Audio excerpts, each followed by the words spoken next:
नमस्कार, मैं डॉक्टर संतोष कुमार, पूर्वा international orthopaedic foundation एवं मोमेंटम ऑर्थो केयर का फाउंडिंग डायरेक्टर। मैं ऑर्थोपेडिक सर्जन हूँ, कोलकाता में बेस्ड। तो पिछले 20 सालों से हम यहाँ पे कोलकाता में लगातार जॉइंट रिप्लेसमेंट कर रहे हैं और पिछले 20 सालों में हमने 18,000 से ज़्यादा नी रिप्लेसमेंट्स किए हैं। हमने 2012 में कंप्यूटर असिस्टेड अर्थात नेविगेटेड जॉइंट रिप्लेसमेंट इस एरिया में शुरू की थी और आज पिछले 2 साल से हम लोग robotic arm assisted knee replacement कर रहे हैं। नी रिप्लेसमेंट का जहां तक की सवाल है, ये पूरी तरह से बायोमैकेनिक्स बेस्ड सर्जरी है। मतलब इसमें जो प्रेसिजन है वो सबसे महत्वपूर्ण है। इसके रिजल्ट्स के लिए, इसके सर्वाइवरशिप के लिए ये प्रेसिजन बहुत इंपॉर्टेंट है। ये पूरा बायोमैकेनिक्स है, एक तरह के मैकेनिकल इंजीनियरिंग इन्वॉल्व है इसमें।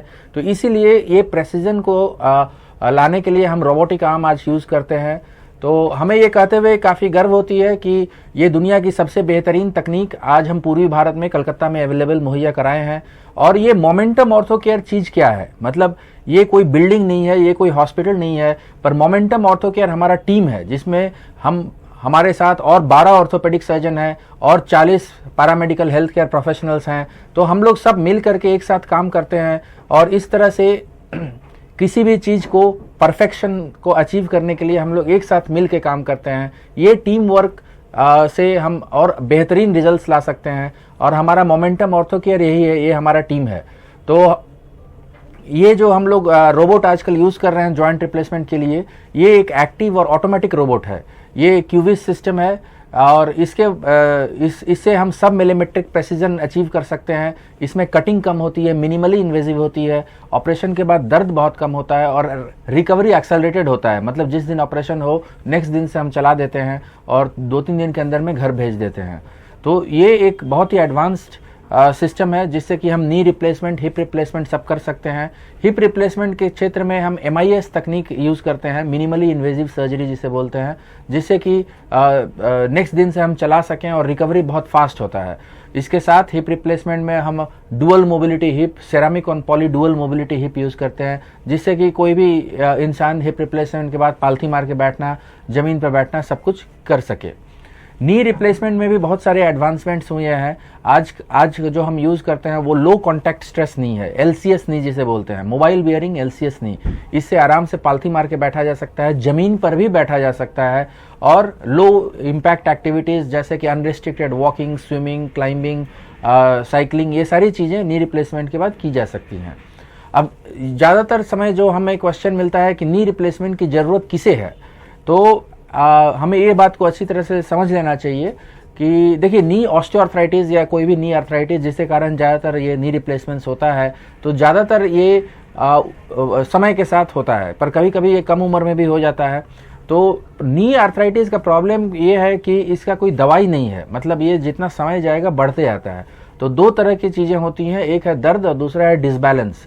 तो ये दर्द और डिसबैलेंस को ठीक करने के लिए ही हमें नी रिप्लेसमेंट करना पड़ता है और ये नी रिप्लेसमेंट की ज़रूरत तब पड़ती है जब हमारे घुटने के दर्द के कारण या डिसबैलेंस के कारण हमारी डेली रूटीन अफेक्टेड होने लगती है। मतलब हमारा प्रोफेशनल लाइफ हो, सोशल लाइफ हो या डेली रूटीन, अगर एक्टिविटीज़ ऑफ डेली लिविंग जो है अगर अफेक्टेड होने लगता है, तब हमें नी रिप्लेसमेंट की ज़रूरत होती है। Knee replacement on one hand बहुत जल्दी नहीं करना चाहिए, लेकिन ऑन द अदर हैंड हमें डिजीज़ को बहुत ज़्यादा नेग्लेक्ट भी नहीं करना चाहिए, क्योंकि सही टाइम पर ऑपरेशन करने से ही बेस्ट रिजल्ट्स मिलते हैं और बहुत फास्ट रिजल्ट्स मिलते हैं। क्योंकि अगर जब नी आर्थराइटिस में घुटने का टेढ़ापन आ जाता है तो वो टेढ़ापन हमेशा बढ़ते रहता है, समय के साथ बढ़ते रहता है और चाल में डिसबैलेंस आने के कारण कमर में दर्द शुरू हो जाता है, कमर से दर्द नसों के द्वारा पैरों में आता है। तो फिर ये सब चीज़ बहुत ज़्यादा टेढ़ापन होने के पहले हमें ऑपरेशन कर लेने से बेहतर रिजल्ट्स मिलते हैं। तो नी रिप्लेसमेंट एक बहुत ही प्रेडिक्टेबल सर्जरी है, क्योंकि ये पूरी प्रेसिजन के ऊपर है और इसीलिए हम लोग रोबोटिक आर्म यूज़ करते हैं, जिससे कि बहुत हाई प्रेसिजन मिलता है और नेक्स्ट दिन से हम लोग चला देते हैं। ऑपरेशन के लिए सब कोई फिट है कि नहीं, ये देखने के लिए रूटीन टेस्ट हम लोग पहले करते हैं, जिसमें कि heart function, kidney function, liver function, thyroid function, ये सारी चीज़ें हम देख लेते हैं और सब ठीक रहने से ही हम लोग ऑपरेशन करते हैं। ऑपरेशन लोकल एनेस्थीसिया में होता है और पूरा ऑपरेशन में 15 से 20 मिनट समय लगता है एक तरफ। तो ये एक बहुत कॉमन क्वेश्चन होता है कि दोनों घुटना एक साथ करना चाहिए, एक एक करे करना चाहिए। मेरे ख्याल से जब दोनों घुटना में टेढ़ापन आ गया है तो दोनों घुटना एक साथ करना एक बेहतरीन आइडिया है, एक बेहतरीन सिस्टम है और एक एक करके भी हम कर सकते हैं। एक एक करने से क्या, एक महीने एक करने से एक करने के बाद फिर कुछ महीनों के बाद फिर दूसरा करना पड़ता है, क्योंकि जब तक कि दोनों पैर ठीक नहीं हो तब तक चाल सीधी या नॉर्मल नहीं होती है। इसलिए दोनों एक साथ करना एक बेहतरीन सिस्टम है। लेकिन दोनों एक साथ करने के पहले सारे टेस्ट हम देख लेते हैं कि पेशेंट मेडिकली फिट है, हीमोग्लोबिन लेवल्स, हार्ट का फंक्शन, ये सारी चीज़ें ठीक है, तभी हम दोनों एक साथ करते हैं। और दोनों एक साथ करें या एक एक करें, नेक्स्ट दिन से हम चला देते हैं। दोनों एक साथ करने से रिकवरी ऑलमोस्ट साइमल्टेनियस होता है। पर हाँ, दोनों घुटना एक साथ करने के पहले सारे रिपोर्ट्स हम देख लेते हैं कि पेशेंट फिट है दोनों घुटना एक साथ करने के लिए। और नॉर्मली हम लोग 5-6 दिन हॉस्पिटल में रखते हैं दोनों घुटना एक साथ करने से, एक एक करने से 3-4 दिन रखते हैं। घर जाते वक्त खुद से चलना फिरना, वॉशरूम जाना, कमोड में बैठना, सीढ़ी चढ़ना उतरना, ये सारी चीज़ें और डिस्चार्ज के वक्त शुरू हो जाती हैं। और इसके बाद फिर 1-1.5 महीना, 1.5-2 महीना एक्सरसाइजेस करने पड़ते हैं। मसल स्ट्रेंथनिंग एक्सरसाइजेस बहुत इंपॉर्टेंट है, नी रिप्लेसमेंट के पहले, नी रिप्लेसमेंट के बाद।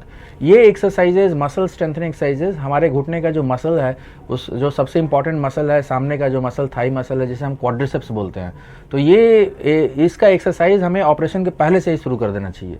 ऑपरेशन के पहले से अगर मसल स्ट्रेंथनिंग एक्सरसाइजेज हम करें तो ऑपरेशन के बाद फास्ट रिकवरी होता है, और ऑपरेशन के बाद भी यही एक्सरसाइजेज करने होते हैं। चूंकि वहाँ पर ऑपरेशन हुआ होता है तो कुछ दिन तक गर्म होना, सूजन रहना, लाल रहना, ये स्वाभाविक है, और इसके लिए हमें ऑपरेशन के बाद आइस कंप्रेस का, कूल पैक का इस्तेमाल करना पड़ता है, और पूरी ठीक होने में 1.5-2 महीना समय लगता है। तो मैं मोमेंटम ऑर्थो केयर की तरफ से ये निवेदन करता हूँ कि अगर आपके किसी परिचित के घर के लोग या फिर दोस्तों में किसी को नी या हिप रिप्लेसमेंट की ज़रूरत है तो आप ज़रूर कलकत्ता आएँ, मोमेंटम ऑर्थो केयर में आएँ। हम दुनिया की सबसे बेहतरीन सिस्टम से सबसे रिजनेबल रेट में हम ये ट्रीटमेंट करेंगे, और हमारे पास 18,000 से ज़्यादा नी रिप्लेसमेंट्स का एक्सपर्टीज़ है, 20 साल से ज़्यादा नी रिप्लेसमेंट्स का एक्सपर्टीज़ है, और मैं ये वादा करता हूँ कि बेहतरीन और सबसे प्रेडिक्टेबल रिजल्ट्स मैं आपको दूंगा।